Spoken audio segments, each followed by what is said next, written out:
Welcome to The Explainer, where we break down big ideas. Today, we're diving into a really powerful sermon from Mark that basically challenges us to stop just hearing words and to start actually living them out. It's all about closing that massive gap between what we know and what we do. Okay, so Mark kicks things off with this really provocative question. He uses this metaphor suggesting that a lot of us have consumed tons and tons of spiritual information, sermons, books, podcasts, but we're literally starving for application. It's like we've eaten this huge meal, but we haven't used any of the energy. And this really brings us to the core problem that Mark's getting at. That huge, sometimes massive gap between what we know in our heads and what we actually do with our hands, with our lives. He pulls from this famous teaching from Jesus, who compares someone that hears but doesn't act to a person who builds their house on sand.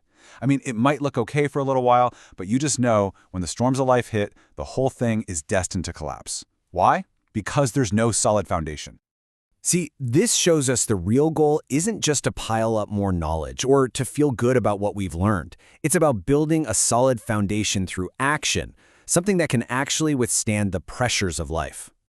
So, the big question is, how do we start bridging this gap? Well, Mark suggests a totally different way to engage with texts, moving away from just passively consuming them and toward actively discovering what's inside. So instead of just reading to get it done, he lays out this four-step method. You start on the surface level, just observing what jumps out at you. But then you dig into what challenges you, what kind of bothers you. From there, it pushes you to find the deeper meaning, asking what the text tells you about God, and, just as importantly, what it tells you about us. Now, this is where it gets really interesting. Mark gives us this great cultural context. He points out that as Western thinkers, our default question is often, okay, but what is true? The original Eastern audience of the scriptures, though, they would have been asking, what is the meaning here? What's the purpose? And Mark's point is that we actually need both of those questions to really get the whole picture. When you start asking all these questions about what you believe and why you believe it, it naturally leads to this period of re-evaluation, or, as Mark calls it, deconstruction. And to show just how dangerous it is to build on a faulty foundation, Mark points to this incredible and kind of surprising example from the art world. Okay, so if you look at Michelangelo's famous sculpture of Moses, you'll see something strange. The guy has horns on his head. I mean, why in the world would a great leader be shown with horns? And the answer is actually a simple but profound mistranslation. The original Hebrew described Moses' face as radiating light after being with God, but the Latin Bible that Michelangelo was working from, it translated that word as horns.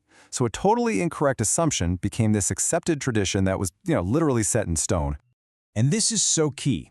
Mark's point isn't about tearing everything down just for the sake of it, not at all. The goal is to clear away those faulty traditions, the misunderstandings, so that we can rebuild our faith on a foundation that's actually stronger and more authentic. All right, so with all that groundwork laid, let's get to the real heart of the sermon.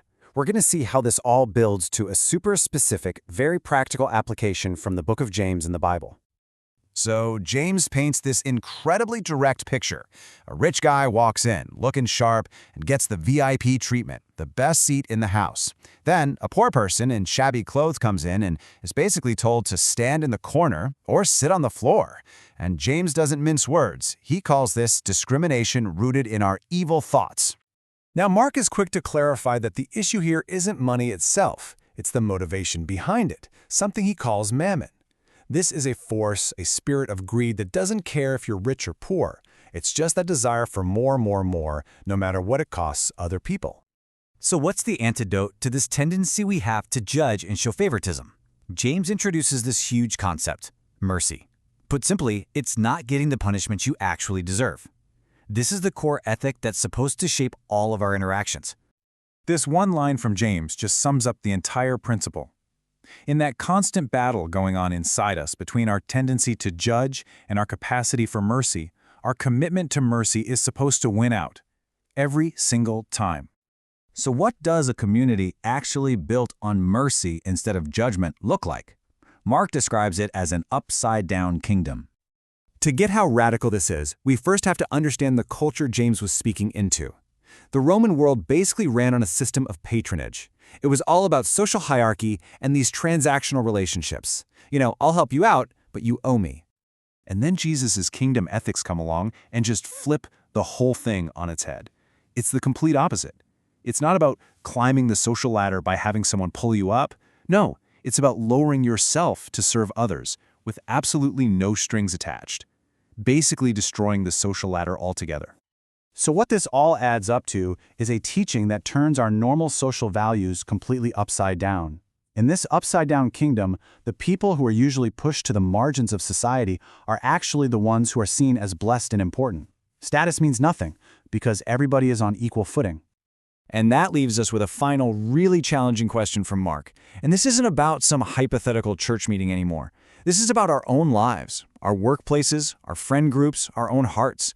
Who do we give the best seat to in our world? And who are we asking to stand in the corner?